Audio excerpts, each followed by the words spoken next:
ঘুম থেকে ওঠেন। আজকের ঘটনা কি? ঘটনা শুনবেন না, মুরব্বীরা শুনবেন।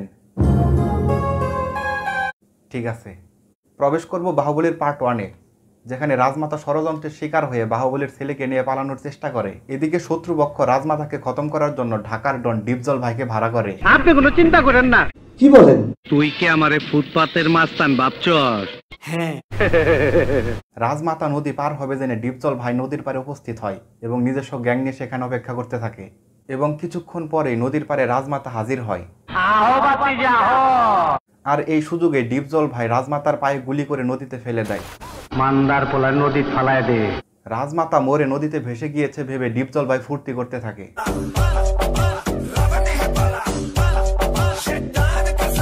অপরদিকে গুলি খেয়েও কোনো মতে বেঁচে যায় রাজমাতা এবং অথই নদীর স্রোতেও বাচ্চাটিকে হাতে রেখে দাঁড়িয়ে থাকে। এখানে রাজমাতা ডুবন্ত অবস্থায় ভোর থেকে সকাল পর্যন্ত স্থির থাকে। আপনিই বলেন এইটা কি সম্ভব? অসম্ভব। তাহলে অসম্ভব থেকে সম্ভবে ফিরি। ঠিক আছে। বাহুবলীর অরিজিনাল পার্টে আক্রমণকারী সৈনিকদের খুব সহজে মেরে ফেলে রাজমাতা এবং বাচ্চাটিকে নিয়ে সফলভাবে নদী পার হয়। পরে রাজমাতা নিউ দিল্লি চলে আসেন।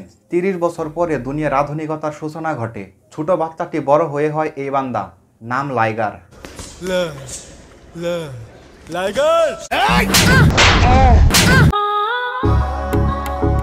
এদিকে রাজমহল হারিয়ে চায়ের দোকান দিয়ে জীবনযাপন করে রাজমাতা। এই সাথে লাইগারকে দেশের সেরা ফাইটার বানাতে অতীতের অভিজ্ঞতা থেকে ফাইটিং শিখায় রাজমাতা এবং কোনো গ্যাঞ্জাম হলেই লাইগার 100 জনকে একাই মারে।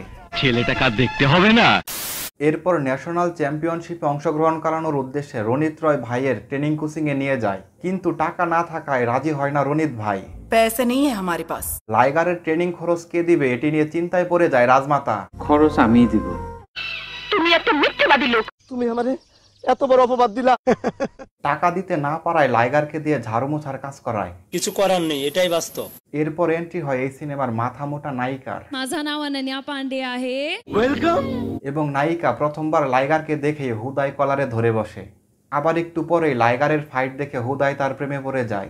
পাগলামি দেয়। নায়িকা লাইগারকে পটাতে সরাসরি তার বাড়ি পৌঁছে যায় এবং প্রেমের সূচনা ঘটার আগে রোম্যান্স শুরু করে দেয়। যাবি। এরপর মাথা মোটা নায়িকা মন্দিরে লাইগারের মাকে চিনতে না পেরে ঝগড়া লাগিয়ে দেয়। তোর মাথা নষ্ট। মাথা নষ্ট না, আমার মনে হয় তার মেমোরি দুর্বল। কেন? কারণ কিছুদিন আগে লাইগারের বাড়ি গিয়ে তার মাকে একসাথে দেখেও পরে সে চিনতে পারলো না। বললাম না, বেভুল্লা মানুষ সব কিছু ভুলা যায়। এই 2 ঘন্টা 18 মিনিটের সিনেমায় নায়কের 18 মিনিটও সংলাপ ছিল না। কিন্তু কেন? সংলাপ বন্ধ। কারণ এই সিনেমায় লাইগার হাকলা ছিল, মানে স্ট্যামার্ট ছিল, মানে লাইগার তুতলা ছিল। আর এটা জানতে পেরে নায়িকা তাকে ধোঁকা দিয়ে চলে যায়। কিছু করার নেই, এটাই বাস্তব। এদিকে রেসলিং এ সময় না দিয়ে মেয়ের পিছনে সময় নষ্ট করায় রাজমাতা তাকে বেদম মারে। আর এরপরেই তার রেসলিং ফাইট ট্রেনিং শুরু হয়। এটি মনে হয় বিশ্বের একমাত্র ট্রেনিং সেন্টার যেখানে ছাত্র শিক্ষককে শেখায়। মানে লাইগার আগে থেকে সব ফাইটিং টেকনিক জানতো আর কোচ এখানে শুধু হা করে তাকিয়ে থাকতো। এই সিনেমায় কোচকে আমি একটি টেকনিকও শেখাতে দেখি নাই। ইস, মিথ্যে কথা।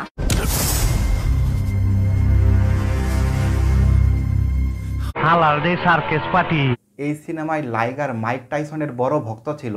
তার টি শার্ট এবং দেয়ালে তার ছবি টানিয়ে রাখতো। এই মাইক টাইসনকে এই সিনেমার লিজেন্ড বানাতে গিয়ে পরিচালক এই গল্পের অঙ্ক মিলাতে পারেনি। সবার অঙ্ক মেলে, আমার অঙ্ক মেলে না। এরপরে ন্যাশনাল চ্যাম্পিয়নশিপ ম্যাচ শুরু হয় এবং একে একে সব ম্যাচ জয় লাভ করে ন্যাশনাল চ্যাম্পিয়ন হয় লাইগার। অভিনন্দন। এরপর সারা দেশে তার ফ্যান ফলোয়ার বাড়তে থাকে। কয়েকদিনের মধ্যেই লাইগারের ইউটিউব চ্যানেলে 250,000 সাবস্ক্রাইবার পূর্ণ হয়ে যায়। কবে যে আমার হবে, এটার স্বপ্ন দৃশ্য। এরপরে শুরু হয় ইন্টারন্যাশনাল কম্পিটিশন। কোথায়? আমেরিকায়। এবং প্রথম ম্যাচে কেলানি খেয়ে অজ্ঞান হয়ে যায় লাইগার।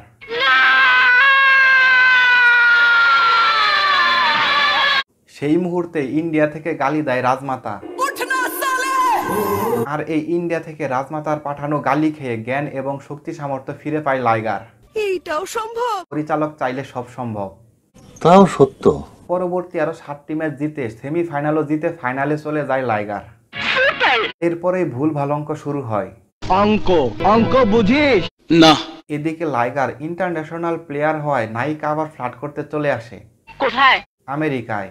ওরে বাপরে। এদিকে নায়িকার পিতা এক ডনের বার থেকে মদের বাকি টাকা ফেরত না দেওয়ায় নায়িকাকে কিডন্যাপ করে নিয়ে যায়। পরবর্তীতে লাইগার নায়িকাকে বাঁচাতে গিয়ে দেখে যে সেই ডন হচ্ছে মাইক টাইসন। আমি অবাক মানছি। অবাক হওয়ার কিছুই হয়নি, অবাক হবেন একটু পরে। কিভাবে বলছি, তুই ধৈর্য ধর। লাইগার ইন্টারন্যাশনাল মার্শাল ম্যাচের সেমিফাইনাল জিতে ফাইনালে গিয়েছে, অর্থাৎ এর বিপরীত পক্ষ একইভাবে সেমিফাইনাল জিতে ফাইনালে গিয়েছে এমন এক খেলোয়াড়ের সাথেই ম্যাচ হবে।